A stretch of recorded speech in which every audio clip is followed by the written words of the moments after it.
Welcome to this introduction to calculus. Today we are going to learn how to integrate polynomials using the term-by-term method.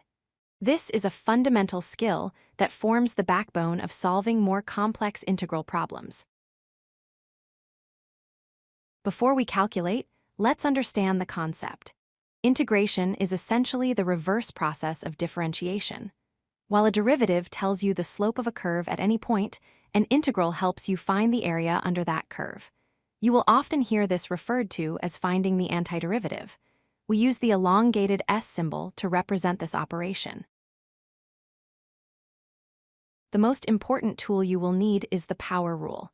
If you have x raised to the power of n, the integral is x raised to the power of n plus 1 divided by n plus 1. Basically, you increase the exponent by 1 and then divide by that new number. This works for any real number n except for -1, and always remember to add the constant c at the end. Let's look at the simplest case. Integrating a constant number, which we call k when you integrate a plane number, you simply attach the variable x to it. So, the integral of 5 is 5x, the integral of pi is pi x. This happens because the derivative of 5x is just 5. Now let's apply the power rule to a variable. Suppose we want to integrate x to the power of 4. First, identify your exponent, which is 4. Second, add 1 to that exponent to get 5, and divide the entire term by 5. Your result is x to the power of 5 divided by 5 plus c. Polynomials are made of multiple terms added or subtracted together. Two key properties make them easy to handle. First, the sum and difference rule says you can split an integral into separate parts for each term. Second, the constant multiple rule says you can ignore the coefficients while you integrate the x part and multiply them back in afterwards. These rules allow us to go term by term. Here is our step-by-step strategy. Step 1. Separate the polynomial into individual terms based on the plus and minus signs. Step 2. Integrate each term individually using the power rule. Step 3.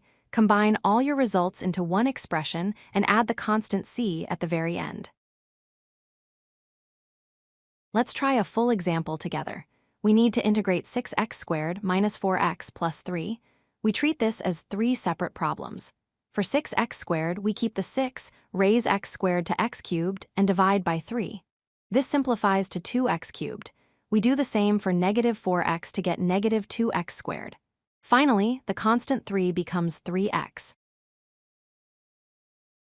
Putting it all together, our final answer is 2x cubed, minus 2x squared, plus 3x, and we cannot forget the plus c. This constant of integration represents any vertical shift in the function, since the derivative of a constant is 0.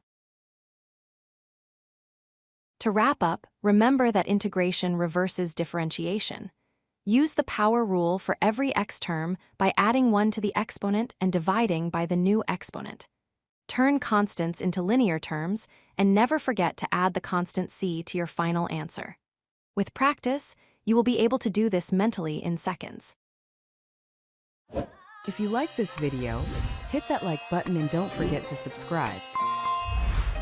Visit codelucky.com for more such useful content.